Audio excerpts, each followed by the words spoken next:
Hello la famille, bienvenue sur Congo qui suit en TV, Congo qui suit en TV, bienvenue à la chaîne ma chaîne Impact P2J danger. Merci d'infidélité, merci d'amour, merci de vous aller toujours s'abonner massivement à la chaîne Oyo Ezo Labino, l'actualité musique congolaise en temps réel. Pour ceux qui ne me connaissent pas et ceux qui me connaissent déjà, je suis le youtubeur, ton youtubeur préféré. C'est ici que ça se passe, ici on dit la vérité pour le bien de l'humanité. Nous allons parler de l'actualité de la musique congolaise qui est dominée par l'annulation du concert de Ferré. Ferrego, le concert reporté, concert annulé. Mais peu importe la situation, la vérité est que Ferrego n'a pas pu vendre les tickets. Bah, c'est absolument raison, monsieur. Parce que tout le monde qui est pour la peut-être visa, Ferrego là, prend un visa. Non, mais on mis pour un visa. Ferrego Morala qui est capable de gagner sur place à Londres. Donc, à côté peut qu'on soit équipe monsieur de BTP concert Nayemoko. Parce que nous devons pour ça la plus c'est Nayemoko artiste. Bah, pilier le roi manque à Ouz. Bah, on a la tête concert à Minene. Alors, on va concert en haut ou pas. Donc, on a besoin pas forcément de Motupo, Ferrego à exercer métier. Mais le problème est que Ferrego a juste un problème, il y a organisation, problème, il y a popularité. Un problème de popularité. Bah là, tu biso na mutu na biso côté biso na mutu que Ferrego est plus populaire pour le Bakazan Mobondo. Mais la preuve il y a wana. La preuve il y a wana que Mobondo est salamaté. Voilà un peu. Mobondo est salamaté parce que même na Bercy il y a eu un problème de vente de billets. Bah, tu vois qu'on s'habille sauté. Bercy a fait, il y a eu un problème de vente de billets. Ceux qui ça les annoncent jamais sold out, c'est parce qu'il y a eu un problème. Et puis sinon, on va vérifier, on la cite. Les lots vivent dans le 21e siècle. Toi, en 2026. Toi, soutenu dans 2001, 2002. Toi, soutenu dans 1900 et quelques. Donc, au Yebi, Neni va vérifier ka évolution et va ticket nyonso ya mutu nyonso. Les lots, mutu monté à l'émission a critiqué comme ça, il fallait à autour. Non, mais on peut se baser les locaux au loba. Mais on va le bannir ni ah local Falipe à un concert à Londres. Mais c'est plutôt comme on critiquer concert là. Mais besoin les locaux critiquer parce que les locaux na Gaulois, na Warrior, na Spiritas, na Moutounier sont en mona évolution et ticket à Fali na Londres. Nous devons comprendre que Joe Oyo a zoté qu'a vraiment bâtiqué. Joe Oyo a zoté qui n'est la capacité maximale et puis à Robert salle il y a 20 000 places Moutouali Bosso. Et le concert sera sold out avant l'événement. Vous voyez un peu? Parce que Fali, il sait bien faire les choses. On en parle ici pour le bien de l'humanité. Prêtez-moi l'oreille parce que je dirai les choses sans faire de détour. Toujours en affaire avec Koffi Olomide. Koffi Olomide a juste un problème. Alingi que Balobelaye, à la veille, il y a hippodrome, il y a concert, il y a trop de hippodrome, il y a des côtés dans la moutou. Stade, il y a Roi Baudouin. Donc, Aza capable, il y a tout. Pourquoi Balobelaye? Mais il faut tout le monde confirmer la vérité parce que le cas sali et ça manque il y a respect et l'âge naïe à comme il y a le troisième âge à mutusu te que à koyana lo yenge ma bongo que au manquer fali respect au luka au humilier fali na mi ça va tout nyonso sous prétexte que yo lingano falite sous prétexte que fali a bena naïe a lingaso au solidarité donc l'habitude jalousie en ezo uta wapi. Et le fait que fallait commis chevalier, on me ça passe. Donc il y a l'ingénieur humilié, bah tout. Moi, nous devons chevalier na bino. Alors moi, Moussa nanga, les capas nanga. Nous devons chevalier, t'en es na humilié. Et il faudrait que Koffi Olomide subisse des sanctions sévères de la part du gouvernement, parce que à Moutou Oyo, à Sali, des arts Yamakasi. Tout le monde en parle ici. Les gens commencent même à critiquer le président Félix Tshisekedi à cause de lui. Et ça, le président devrait savoir cela. Que les lois ont critiqué le président à cause de Koffi Olomide. On en parle ici pour le bien de l'humanité, s'il vous plaît. Prêtez-moi l'oreille. Big dédicace à toi, Miko Sarko, le Bruxelles le plus frais. Arcadi Kemen à Grenoble, élégance qui, président Pacheco, frère la Dimassamba, l'italien noir, Iji Kalam de défaut, Priscilla Eluta, monté ma vie en Armando Neto, le boss, Rodrigue Matin des prix Nobel de la joie premium. Il y a eu Anwana, Brice, le patron silencieux, Joël Bokole, Biavang Allah nous l'a dit, et sans oublier de One and Only, Maman et Adam, la piste toujours à moter parce que au Sala, il y a trop, tout robot Salango, jamais. On regarde cette vidéo, toujours une simple de décortiquer, bah, sur son impact, pays, idéologie, il y a danger. Tous les cas. Si je me trompe, en collaboration, Batali menace à Ebola, où est en Congo, apparemment, va contacter Sal pour ne pas suspendre billetterie. Menace à Ebola. Va contacter ça pour suspendre la billetterie, pour éviter artistes et musiciens congolais artiste et musicien congolais international. Azoya Obeta concert wana. Il vous souviendra que même pour la Rokota États-Unis, dans la Coupe du Monde, les Congolais, les Saladimo, les acrobaties belé. Donc pour nous, les pays belé, les pays occidentaux belé, ils ont menacé Ebola, ils ont au sérieux. Et surtout que l'Angleterre, à partir du Brexit, est bima déjà dans l'Union européenne. Ils ont sous la Schengen qui ont vu visa Schengen à ego même mamoti en Angleterre. Bango batika là en dehors il y a Schengen, en dehors il y a l'Union européenne. Ce qui fait que chaque pays a une politique migratoire. Donc aujourd'hui, réalité wana et comme il rattraper réalité amour comme il rattraper dans artiste concert ils ont annulé n'a précisé va suspendre billetterie concert ils ont annulé mais concert et vous allez reprogrammer na date mususu et là vous pouvez na nuancer concert ils ont annulé ils ont et vous allez reprogrammer à une date. Yo sakane marka uza kana kichasa yeba pesi bazule visa. Alubundi na yemwa batabundi na yeye. Bundi na yeye yuko sanfe. Na mona so mbi batukota bongisi bapi. Yo ka ngosu bien. Hein? Alubundi visa na ndenge na yemwa mobala batu. Biende fe mda sombi pues. Yo sakane marka uza kana kichasa yeba pesi bazule visa. Alubundi na yemwa batabundi na yeye. Bundi na yeye yuko sanfe. Fally Ipupa, il a fait 20 ans de carrière solo sans pourtant passer dans une émission manquer du respect à Koffi Olomide. Fally Ipupa a fait une carrière qui a marché. Toyebi musique congolaise Zalaka. Faut toujours critiquer place au outil. Mais Fally est resté respectueux. Fally est resté vigoureux pendant toute sa carrière malgré les difficultés. Aya jamais qu'on se victimisait dans comme moto. Aya jamais qu'on attaquait moto. Koffi Olomide a beaucoup fait les choses dans le silence. Obiso Nabino to mona na onte. À mon cas, Fally ba respect. À ça la maramuso oyo.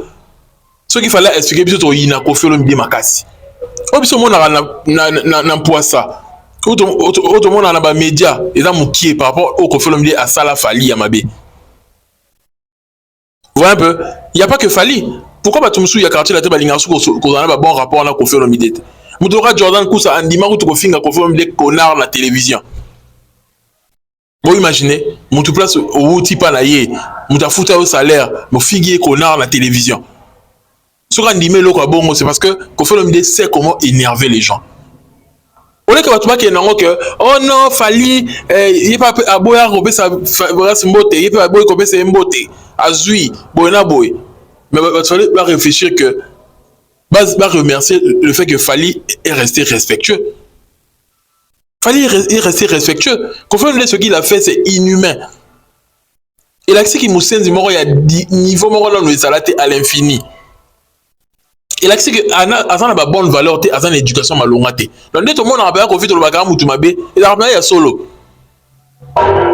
Donc malgré ça libongo Fally il est resté respectueux, il est resté calme.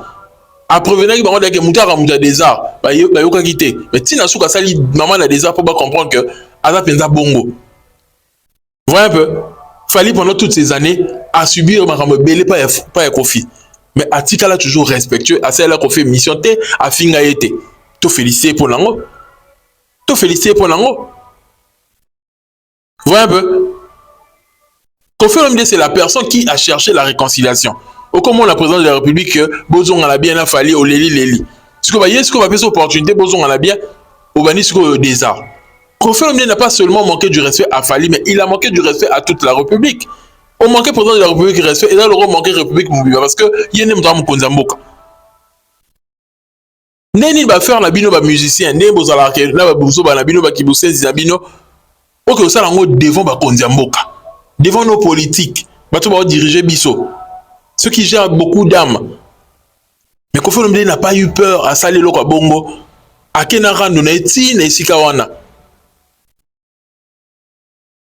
Félix asali makambo na ye ke bato nyonso bazonga na kimia jibe na wera bato nyonso abengisi bango na événement wana ndoka longo mais Fally tellement qu'il est toujours la cible de Koffi Olomide. Koffi Olomide ça veut dire que loka fallait ozala amona mamna osala ye biso nyonso yoki makambo asali abalusaki timabe atala alingo tala podium te wana bajeune azala nango azalaki mosenzi moko ya haut niveau même pas bajournaliste asala yango journaliste batuna ye question epesi mokongo eya biloko akofi asala yango donc motu moko taloba biso ke bakosi ekofi makambo toyebi bajeu wana asala yango na ndenge ya solo ke motu mpe batuna ye baquestion awa apesi ne mokongo akola nayebi te arrogance na ye amimona alors aleki mokili mobimba Koffi Olomide nayebi te so mpe azalaka mpenza na mbongo mpenza oyo toimaginaka ye azalaka nango so azalaka nango mpenza na ndenge ya solo j'espère kalinga balobwakela bato soyi mpenza parce que niveau aza na arrogance moko jo wana non fallait que nzamba moni c'est bien makambo mona de son vivant akufi na onte amona ne Fally ça la succès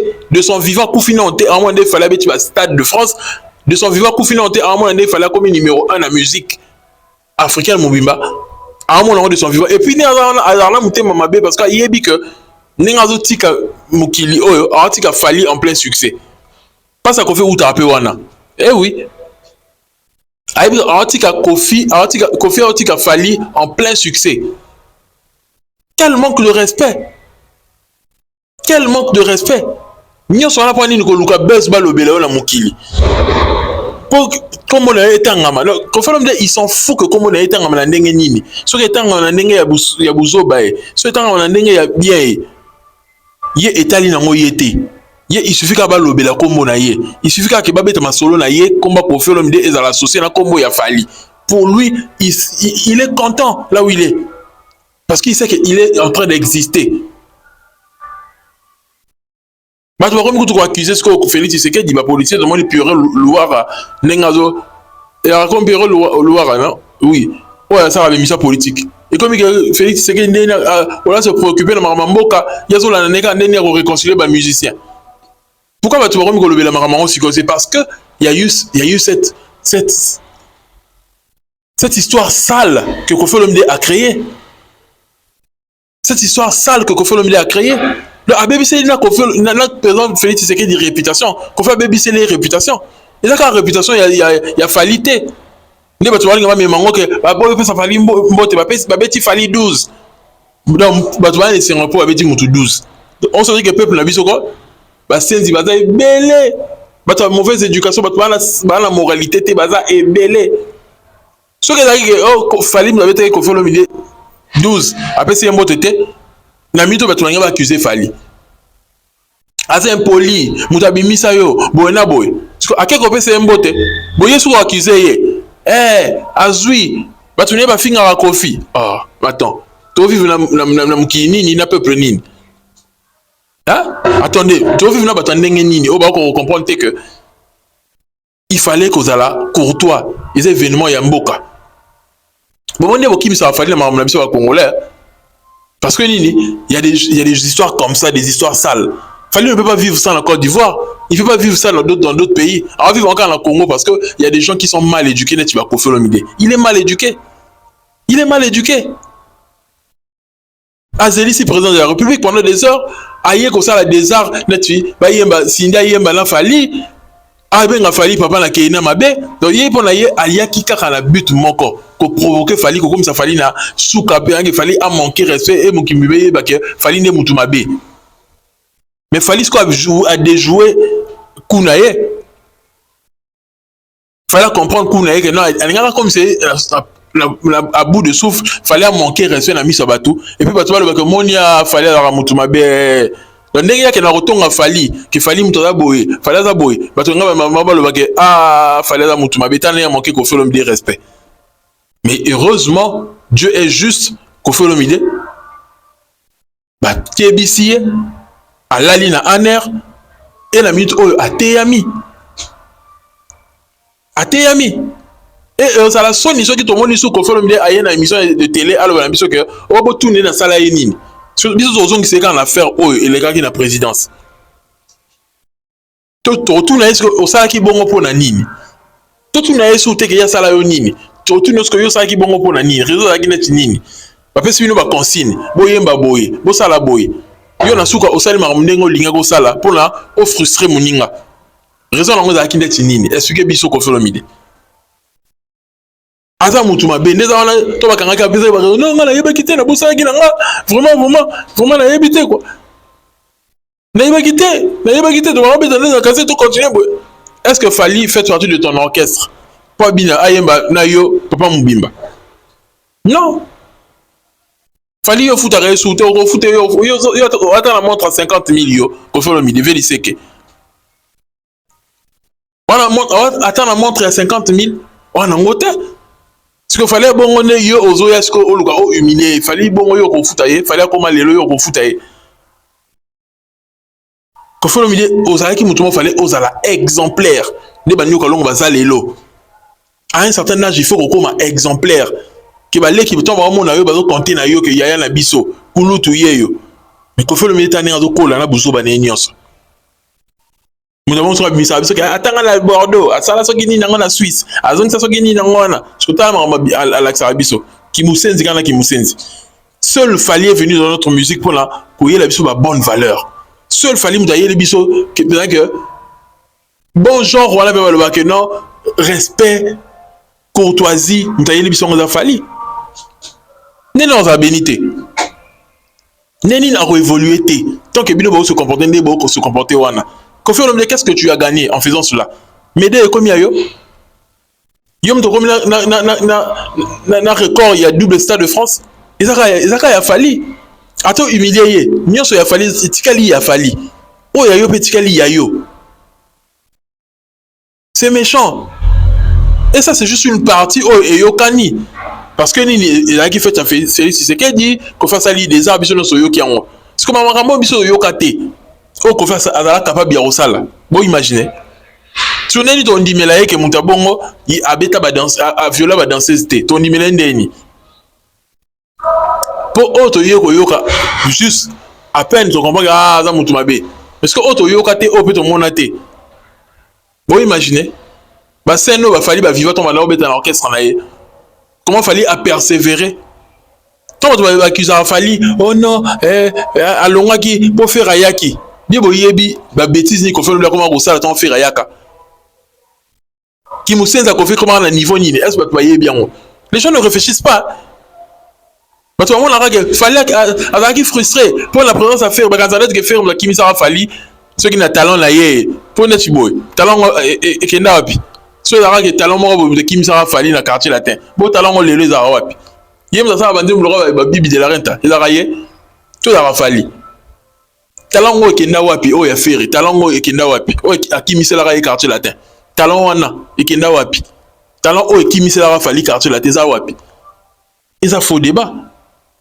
c'est juste que Koffi Olomide a komaka musenzi moko na niveau mo boko za idée fallait connaître Koffi Olomide ninga komaka et quand il y avait eu la présence de Ferré dans quartier latin Koffi komaki na ki musenzi fois 1000 a commencé à bouger ba boye ko latsa ba bilamba ko sa ba bêtise ko ma rebelle to yo comme anecdote Koffi Olomide latsa ba mission le bilamba ya ba basi mutabongo bo moni ala muta normal asa normal tena mutu na ye il n'est pas stable mentalement ah mutu fa subir thérapie parce que bateau soit complémentaire même de tout le monde a bateau il faut pas subir la thérapie parce que circulation il y a makila na cerveau il y a bateau et qui n'a bien été circulation la banque n'a bien été donc scientifiquement parlant so batali mutu ya mutu aza capable boma mutu tout ça m'a bien tu vas vérifier que bon moi bien que circulation na ena de mutu na biso tamula na ya yezande morte scientifiquement parlant biologiquement parlant marmo ça là on va recherche marmo loba c'est vérifiable bah tu vois na normalité même na mutu ba stabilité so mon mutu comme un niveau que a sali maramde ko fa sali wana abomi mutu azane à l'aise ne bon ko finir dans à se reprocher les locaux face ya bambila peut-être na aner à se reprocher oui na comprendre que na sel mabe oh mais vraiment c'est pas prémédité quoi na yeba ki na ngate bon en fait ça raison mo échappatoire voilà un peu juste parce que à la face il y a justice ou bien face il y a le roman beau. Mais ce qui vient en vrai de vrai, il se dit que ce qu'il fait c'est bien. Il se dit que ce qu'il fait c'est bien. Ouais, faut ça les bons. Faut y a hormona. Ouais. On comprend que fallait pour pas anyoko limiter manabango en devenant chevalier. Anyoko limiter manabango en faisant 2 stades de France. Donc Alingisco a humilié, donc Alex Abino bien humilié ce que chevalier Nabino, on a humilié Namisu Nabino. C'est ce que Kofi Olomide a tenté de faire. Qu'il faut humilier chevalier Nabino, Namisu Nabino, Mokobo, Monake, pas dans l'autre côté. Azara moi Moussa, n'a na fouta Mbongo, papa na Keina, ancien chef à quartier latin. Pourquoi tu insistes sur Keina? Yo mo Kofi Olomide osa na problème na mwana na Didi Stone. O alinga su ko yoga maxo na yote. Yo na kimi mbangoti ko poster Didi Stone pour Didi Stone abina nze mune ya Gambela. Azo sala le tout Kofi Olomide actuellement pour anini batia kan na makamuna ya roi Baudouin. Personne ne veut de ça. Personne n'achète des tickets, personne ne veut écouter ça. Donc a comme ko luka mécanisme nyonso, neni faut faire exister cancer wana. Ah fallait roya, ah au monde. Faut faire le retour et l'obisa mokil. Il avait préparé tout. Tout était prémédité. Fallait capter qu'il y aura une chose, il y aura un truc qui va se passer, une chose qui va se passer, mais il ne pouvait pas dévier ça parce que Araki face à Mikonzamboka. On a dit que fallait bien écouter la conflit avec manifestation de sous état non Mikonzamboka té il y a écoute ko pousse na podium à Kofi Olomide té. A pousse na té. Pas yebi combien Johanna za ramonté mamabe, combien Johanna za ndoki. Ça c'est de la sorcellerie ce que Kofi Olomide a dans biso. Muto o ça la fierté na yo. Il y a clan quartier latin. Tu vois, comment on s'allume à ça c'est de la sorcellerie. C'est de la pure sorcellerie. Tout le monde nini. Tout le monde nini. C'est de la pure sorcellerie. D'abord, balinga ke fali asukane ka bongo carrière simbate. Le carrière simba amemangamu. C'est tout. Amemangamu. A commis chevalier a même ngambo pour bino ba comme si bino chevalier té pour osu médaille d'or té mais non sali bongo ko forme de bossa na yo pour facher apesa ko respect apesa ko passeport diplomatique mais non se comporter wana batu mingi ya gouvernement ba robaye yo et c'est vous les artistes locaux et semi-locaux qui avez besoin des politiciens pour la carrière na bino o beta concert beaucoup singa mbongo parce que non se comporter bongo na nga za suna courage ya beaucoup na poche pour na yo ko Olomide. Quand vous faites des choses, réfléchissez aussi au lendemain. Ce que ça peut faire à vos propres carrières. Le buzz, c'est bien. Mais est-ce que pour la carrière, est-ce qu'on doit réfléchir? Est-ce qu'on talibé bien, au sosoli bien, au manuel bien, au fait Olomide? Nous avons manuel bien té. Car au linga ranini, balobela yo. Donc, pour lui, tout buzz est un buzz. Veola etikaka atambwa mutakala. Un jour en longue bilamba parce que avant la pose que Moukili faut le bilaka kaye. C'est quelqu'un qui est assoiffé. C'est quelqu'un qui a besoin de rester éternellement sur le trône. Et cette envie-là l'emmène à faire de n'importe quoi. À se comporter de cette manière-là qui n'est pas appropriée. Par rapport à son âge, par rapport à son statut, par rapport à tout. Fallait qui va y avoir un conseil panaye pour y aller à Moukolo. Mais non, on va se faire conseiller par Kofi Olomide. Alors, besoin d'être conseiller Nini, on va être Nini. Pour y avoir un exemplaire, un image à ma baie. Ah, image à ma baie. Les gens devraient aujourd'hui réfléchir. Hein. Fallait à toujours respecter Kofi Olomide. Fallait faire sa carrière dans son coin, dans le calme. C'est Kofi qui veut commencer à tourmenter Fali. C'est Kofi Olomide qui veut aujourd'hui que à tout près, Bacha comme on est permis la combat Fali. Fali n'en a rien à foutre. Fali, il est en train d'évoluer. Il est en train d'évoluer. Et Makambo, ceux qui ont tellement, tout le monde ont tellement simple parce que dans l'époque, il y a Félix Tshisekedi. L'époque à Mobutu, Kofi pouvait faire ce genre de blague. L'époque à Mobutu. Il ne peut pas faire ça. Pas il niveau film Rosoa. Alors la Mukaso ou Piango.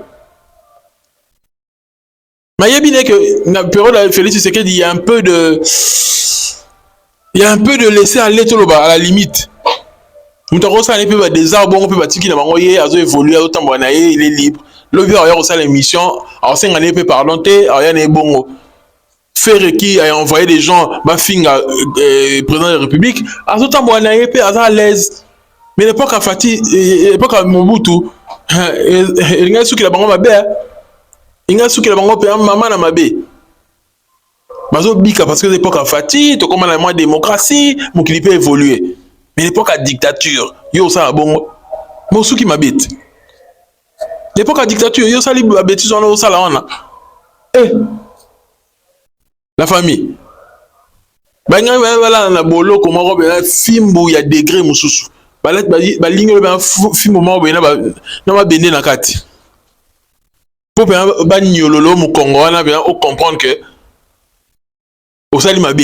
Comme ça Cindy a son musala le comment ramasser ba chez nous. Et pourtant chez nous ba masaka ngota yi ba comment ramasser ba chez nous. Ba ramasser makolo. A comment est-ce qu'on ramasser mu Congo. Pour mu Congo na fa ba nyololo ngo bien fimbu. Tu vas fier coulo ben niveau pour comprendre que la musique qui nous sent sinon il y a la musique au y a n'a palais présidentiel et pas manifestation présidentielle les a respecter les institutions du pays attaque du bible respecter les autorités.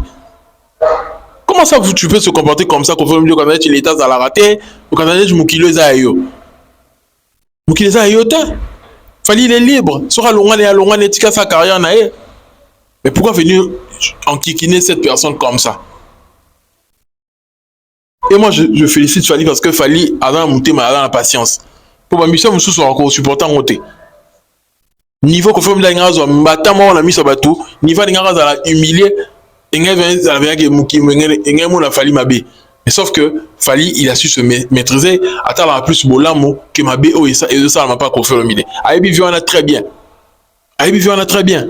Nga la onzeli kana télévision aya le bagabo tout na nga sala kini nga la onzela yi je me souviens que na bimele na plateau ko faire midi to c'est là aya na émission le même ce que té bo tout na nga sala nini bo tout na ye concerne ya roi Baudouin oko comme ça que comme ça on est chi que mukimbi mala tu fais télé ma po yozo beta concerne roi Baudouin non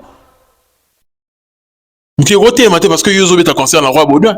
Oh tina mino asengali ya mabe ozongi sa attaquer na Fali mabe o ta pose photo Didi Son mabe vidéo Didi Son mabe en fait au lingini des choses que je peux faire dans le coulisses Ali oyebinde nini bobanda oyebi banani il faut qu'on contacter pour pas quitter mon thème.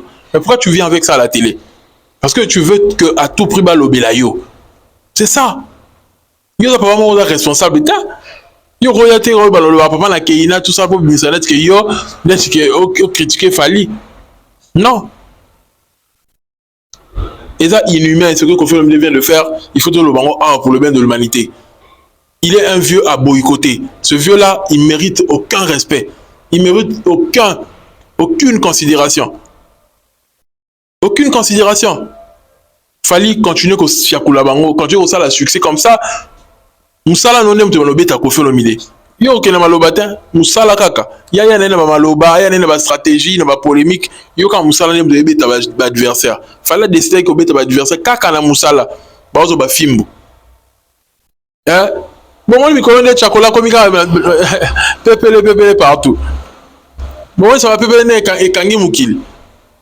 C'est ça un travail d'un bosseur. Alors ça va nzembo yo kanga partout dans le monde artiste ba comme ba fanatique là. Pas qu'un artiste que ça la polémique et pourtant les gens respectent Kofi Olomide, respectent ses œuvres et tout mais c'est pas quelqu'un qui veut se respecter à garder même élan entre respect et Yabatu na respect ya Musala nae que tu vas respecter pe Musala nae ayebi ko garder le kwanate il se comporte de façon maladroite. Il faut tout le bango pour le bien de l'humanité.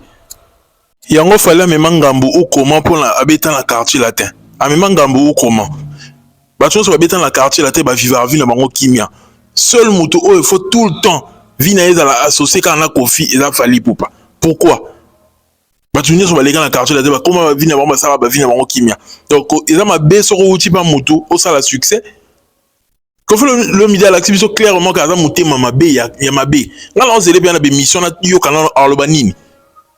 Non, quand on arloba nini, pour y a un bon arlokelo arloba, ote vraiment le comment on c'est les cas nango, il arloba net nini, bah comprenez nga mabe, tout cela qui va continuer bah benga nga la yese qui va non, la bête ginzembo, la kanze qui tout faut tout s'ambiancer tout ça là, et puis choix répertoire, yo mo il faut ça lango, il faut qu'à baloba noter que répertoire yemba bo, nga mutu la position là qui va nzembo nga la yebe qui na bête non, oh après na bête oh, nga créer là, explication, attends ndoki jo na boro so idée. ndeza wana esilia bato siko olobaka ote fali mwana mabe alingaka kofi exister te nde kofi alelaka tout le temps siko kofi fali asali ndeti nini na tour fali aye humblement ayemba na vieux na ye ndenge mokonzi mboka asengi popo na ye moko jamais robengisa kofi na concert na ye parce que so alaki na posa kofi Stade de France alaki deuxième jour akaba bengisa pe kofi po na benga ye nyoka longo ayebi ke so ba bengisa kofi ingeza la maman na buzz parce que banga bayemba ba effervescent bazi belé ya osala. Mais pourquoi ça a parce que ayebi vieux na ninga zali que vieux na za méchant. Donc ils ont posé ça le banc toi na diable to rosa suna profiter. Diable il a assez parce que robak ça kofi Nicolas Diable il a ebelé pour la mukil. C'est un mec qui est méchant. Y'a ba nemo balingaka été ba nemo balingaka été alors forcer pour toi amitié na bana alors forcer Didi Stone à poser Didi Stone. Mais il a dit cette dernière fois sur la Didi Stone c'est quand bana ne balingaka été ah papa moko mabe papa moko tellement dévergondé papa moko muté ça la mala muté. C'est juste triste ce qui s'est passé, c'est triste. Mais Kofi a mal choisi l'adversaire. L'adversaire c'est un chevalier. L'adversaire c'est un artiste international pour de vrai confirmer le meilleur d'Afrique. C'est le meilleur. Vous avez le Stade de France, il y a des Congolais. Au moins les Congolais à musique. Fallait aussi la fierté à l'Afrique. Bien vous me menez des débat où il y a basse classe, des débat où il y a terre à terre, des débat où il y a un makol. Juste pourquoi? Parce qu'il est passé dans le quartier latin. Amema Ngamouté. Kofi Olomide, il faut baquer Bissaye. Fallait avoir élu, fallait avoir orphelin yo ou y a été quand maman ou attaqué surtout que ceux qui a salué l'autre côté.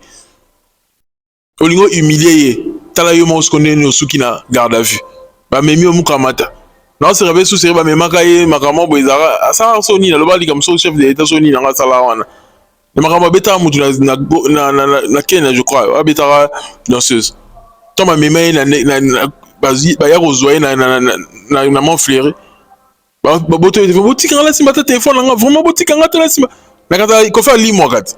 Tout le monde a le rang document va li moka sala bilo ko sala ba numéro. Même kolo wala sala ata numéro moroté. Ya sala na mibe quoi. Nul est au-dessus de la loi. Mibe qu'on veut frapper Kofi Olomide pour azwa laissant une bonne fois. D'ailleurs quand ça soit bien fali papa na Keina de SND nini. Fala wanga na Keina ta. Fali ne passe pas à la télé pour suppléer Keina zongande ya sala passe Didi Stone. Fala wanga na Keina ta. Nous savons tout ce qui s'est passé avec l'affaire Keina, mais Kofi Olomide devant Mikonzi. Oso yana ba crête ya bongo, oso yana ba pique ya bongo devant Mikonzi. C'est un manque de respect total. Et puis bota mutanga âge nini, alors se comporter le roi moi la muké bongo. Être musicien, le ballon Fali ne nous donne pas le droit de devenir comme des gens qui ne réfléchissent pas. Être musicien, là, c'est qu'on a zobaté. Être musicien, là, c'est qu'on a impolité, insolenté, arroganté. Être musicien, là, c'est qu'on a un mouvement, on a un talent, on doit exprimer en haut. C'est ce que Fali fait. Fali exprime juste son talent. Fali exprime juste son talent. Alors, ta musique, alors, c'est ça, Moukili, alors, ça, va bien.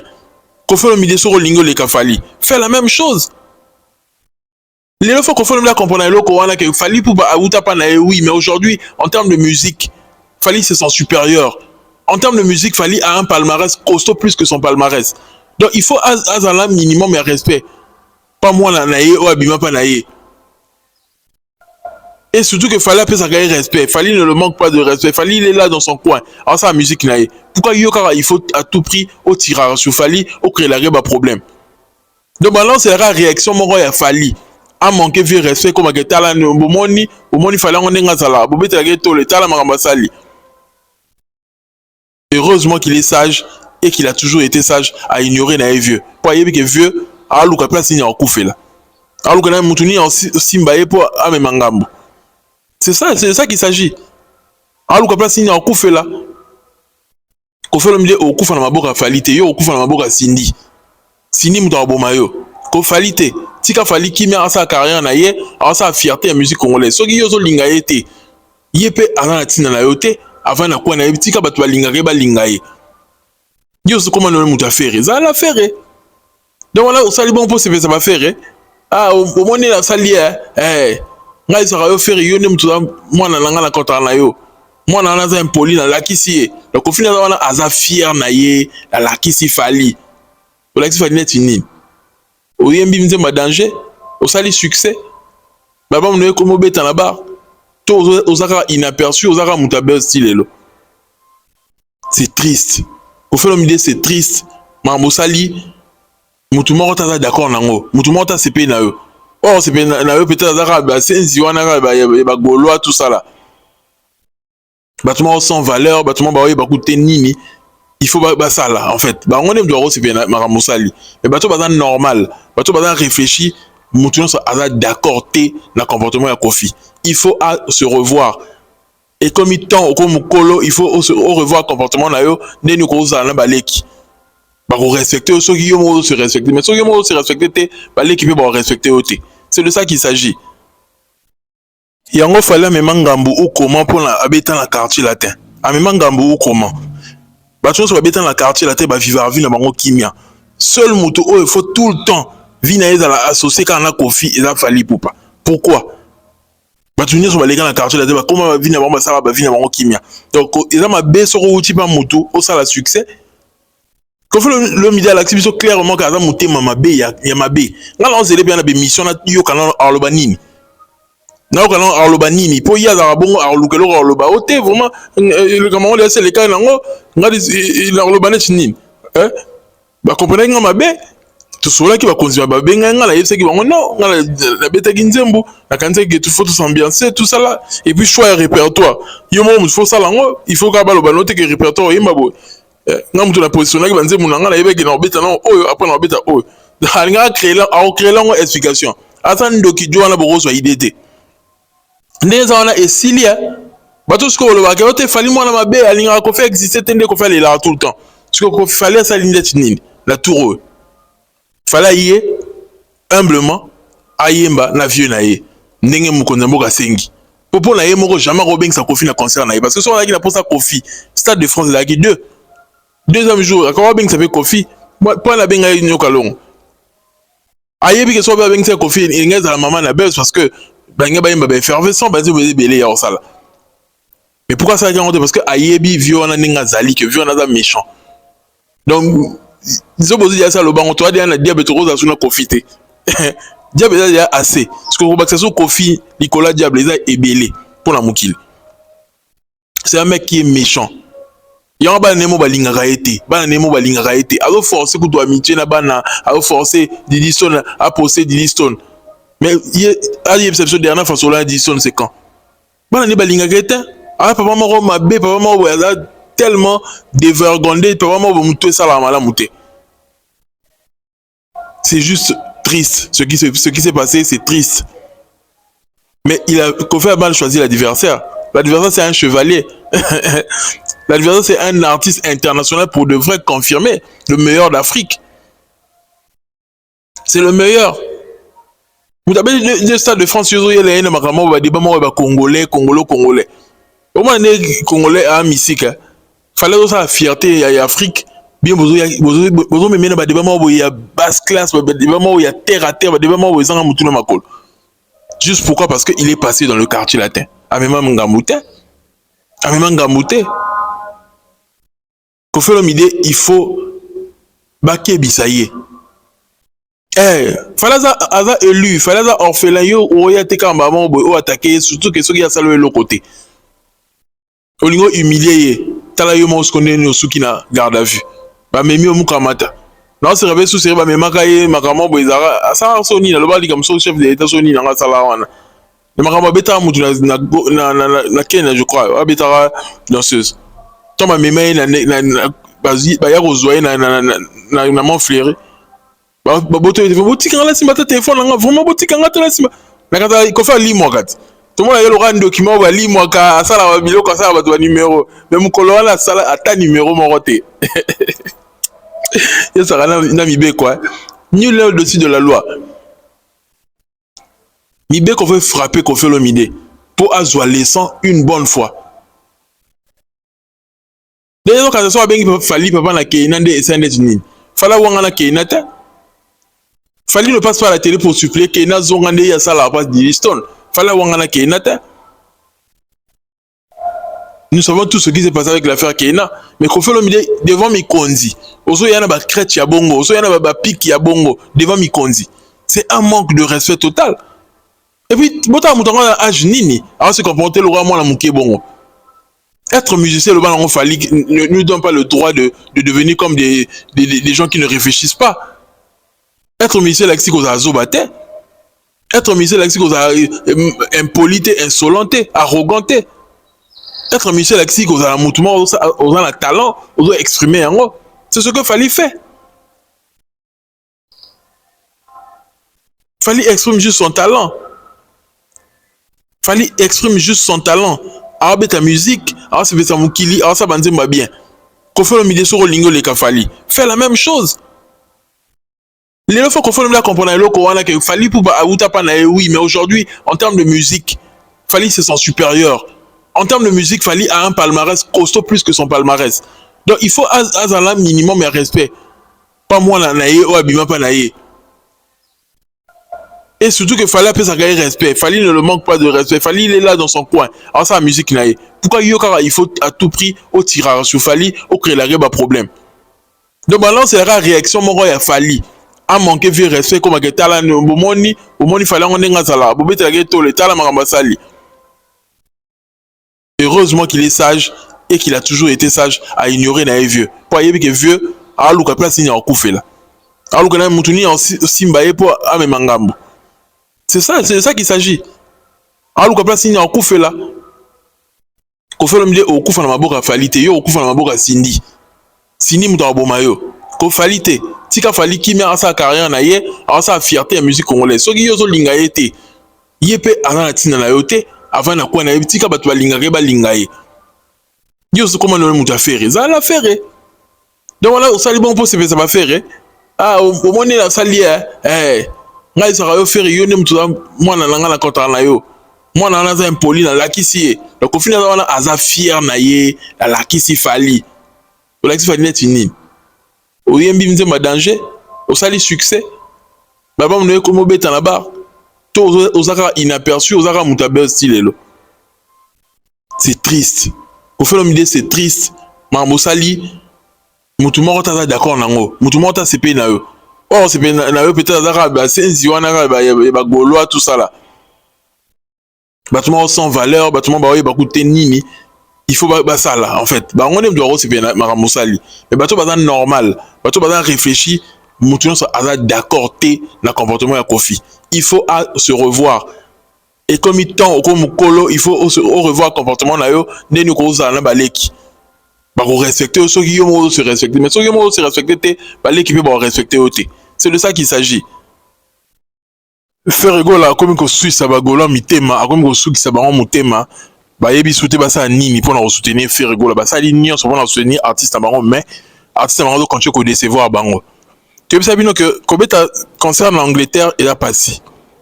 Faire go la popularité na ezala kaka na munoko na maloba, mais la vérité boazan est popularité.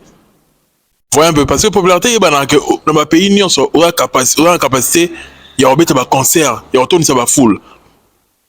Mais faire go là avant la moi capacité mouké grâce à polémique, il y a autour de ça ba foule à on a espace Schengen. Mais soit comme en dehors à Schengen, à quoi on a été.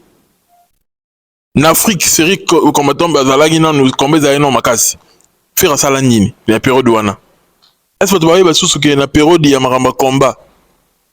Faire go la tara concert na Casino de Paris. Est-ce que tu vois que faire tara concert na Casino de Paris oyo ebeta maté. Ba ticket kamate, ba kosela ba combattant makambo. Est-ce que tu vois yebi. Parce que toko ça to lingara to la polémique parce que les lots combat sili fala si ça combat musique ils ont na poto. Maintenant combat za la non makasi. Batusu ba mekaki, batusu ba teke ba tiki, batusu ba tekalité, net faire. Voilà un peu.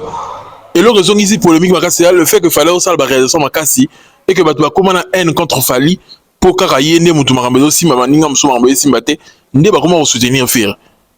Mais en vrai de vrai, à la popularité, tout quand ça raté.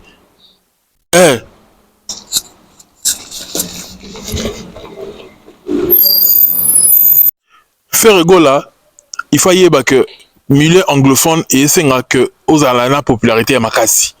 Toko salama libo matene na mona tozo ko la ninga ko sa mukili ke non pour na Ebola ne ba restriction comme na ma Ebola les États-Unis tout ça là Angleterre le ko la hors Schengen bon la équipe à faire ezara na lokuta mo faut ba créer au monde ya lobby boy au monde que lobby goufe le gola sur aye alors le papier version na ndenge na ye bazara jamais li loba moko bo se rappelle sous na makambo Italie au faire bien qui mo so le beauté ya qui faire bien qui te ya qui prend ma visa. Donc, Moutamoutouna a raison là. Omoni, Moutamoutouna a raison. Les trucs qu'on l'a yaka toujours la loyenge que le maram sous au batu baye bité. Omoni, alors maram nandenge na ye. Alors maram nandenge na ye koto pe communicateur sous par le maram nandenge na bango. Voilà un peu bazan il le côté. Vérité d'accord moko. Il y a pas eu vente de tickets comme il se doit. Il y a pas eu vente de tickets comme il se doit. Toko sa biso kutu libo mato makamba visa tout ça to yeba ki na biso ya ke makamba visa faire aux Unis ba mise visa Londres te à faire n'est pas organisé à un niveau où que facilement aux ba visa facilement ce qui le ba gouverner gola ba comme ko attaquer ferré na ba privé ko le makamba la CC que au faire mon année so même de opportunité en Guinée si bango c'est comme ça qu'ils sont mécontents de faire rigola. Faire ne peut pas fournir des efforts à tirer moyens en jeu pour Baya Poto. Il ne peut pas le faire. Nakacha combien à Zoaka? Or que Fali, il a toute une équipe pour avoir j'en ai obligatoirement. Et c'est la prise en charge, c'est le producteur qui organise. C'est le producteur qui assume. Prise en charge de Maron Nyon, c'est le producteur n'aime ça là en haut. Voilà un peu. Fali ne sort pas l'argent de sa poche. Et c'est comme la dimension il y a organisation et au sein que producteur est obligé pour bien il faut équiper batunayo ata yo mon côté faut à l'équipe na yo donc na kacha caché nyon soit inclus na kacha il y a contrat il y a concert à Fali nyon c'est inclus que il faut eji azala il faut faire gagner azala il faut edi badata azala il faut boyena boyeba azala. Ce qu'on a organisé, on comprend Maramboana, mais ce qu'on a organisé, on y a toujours un problème au faire à connaître. Et c'est un que boss m'aura aidé et pas même quelques musiciens. Et c'est un ce qui n'y a pas. A la poche, non? Fallait quand tu fais les choses, à planifier les annonces. Cacher dans les temps, équipe il faut faire voyager bango. Tu as un problème à visiter, mais il faut foutre la battue, soit tant de billets pour l'équipe, tout bêta orchestre. Et puis ça bongo. Tant que Fali va foutre tant d'orchestre, tant boyna boye, va billet dans un tant de dépenses. Yo m'ont calculé par rapport à l'événement na yo, ou t'as les sous que la rentable ou pas. Yo m'touye ba, mais y artiste après si ba condition na ye. Parce que artiste a la que yo gagné combien? Artiste a la condition na ye, un peu ça gagner. Parce que yo m'touye ba organiser événement na nous organiser pour permettre que au côté sambongo. Voilà un peu. Faire là, c'était clair qu'il fallait qu'il échoue. Fallait y si Maneta, fallait qu'il va billet combien à Londres. Fali, c'est une suite logique. Chez Fali, il n'y a pas d'hasard. Faire rigoler là-bas, artiste, Moussou se belé à Congo, bah ça va carrière et bazar. Tout le monde a été concert, moi, bétonné, moi, baté belé. Tout le monde a battu baton dité. Et là, bah, comment va faire d'hasard. Miko là, son polémique qui m'a cassé, bah, tu vas baton dité les Adidas. Son polémique qui tient, bah, tu vas qui mina bango. Mais Fali, c'est les mêmes choses qu'il fait depuis le début de sa carrière jusqu'à aujourd'hui. Il ne fait que faire des prouesses. Fallait où tu remettes un double stade de France. Mbamo Rayen à l'Anis en Angleterre au tout. Après, tu as succès en Belgique, ce qui va faire un sous. Donc, système à trilogie, des fois, qui ont article en ôté. Mais on qui n'est qu'à bongo. Même si tu comptes qu'à 2 stades de France plus au tout, et comme il y a la trilogie. Et comme il y a 3 événements. Vous voyez un peu? Fallait le fait que enchaîner les événements, ils ont bongo pas naïe. Ils ont mon message. Et puis, ce que finalement, je suis, bon, il y a ça va tout est. Oh Ebola, Ebola n'a rien à voir avec Ferregola. Rien à voir. Si tu as revisité salle, bah il va te Ebola qui. C'est vraiment des Ebola bandaki. Si bah quand tu vas côté à quelques jours de l'événement. Né le aussi qu'on comprend qu'Ebola. Ebola squatté combien de tickets? Pourquoi il n'y a pas eu sold out depuis tout ce temps? Il y a un problème. Il y a un problème. Bola biso ba preuve nini ça la zo réclamer Ebola. Et puis il moko so botali ba dire ya trésor congolo aza sûr na ye moko te. Alors ba apparemment ils assurance te. Apparemment ils hésitation. So le big apparemment apparemment il fallait royal lobby hein. C'est quoi yebi so royal lobby yo ka kinde ba lobby akoki ko ya lobby. Apparemment la hésitation, doute. Et puis c'est passé. Vous voyez un peu? Bah annulé parce que manque d'organisation, bah gola bah la mango activité. Mon capable bah gola bah la makasi ko finga fali. Bah gola msu bah comme gola la ko défend yo papa avait combien de biso passe combien de biso kilo. Eh ko côté la faire rien passer. Eh hasard artiste mon raso échoué tellement que ko défendre et puis son mutu passe. Et puis son mutu passe. Bah gouvernement il a Sony. Bah gouvernement et comment à Sony me dit là que bah comment défendre ferré. Bah on a choisi pour piper ça la position mais bah comment bah lemba déjà bah comment on lemba les artistes soutenir argent les bah prouester des ans là que notre vocal n'est bimi audio n'est bimi bon on a que faire argent là du mal à bengana parce que soit bengana bah vérité monsieur bima ah to là to yo que la faire mawa voilà un peu faire il faut qu'il y ait toujours poids par le communicateur. Le communicateur n'aime pas comme ça est grand. Mais Fally, il est grand par ses œuvres. Fally, il est grand par ses réalisations. Faire ça grand par rapport au communicateur, il n'est pas comme ça est grand. Un grand chanteur, il est pas vrai. Mais Fally, la réalisation, il est au monde. Abimi Sinze, mon complice, maman a succès.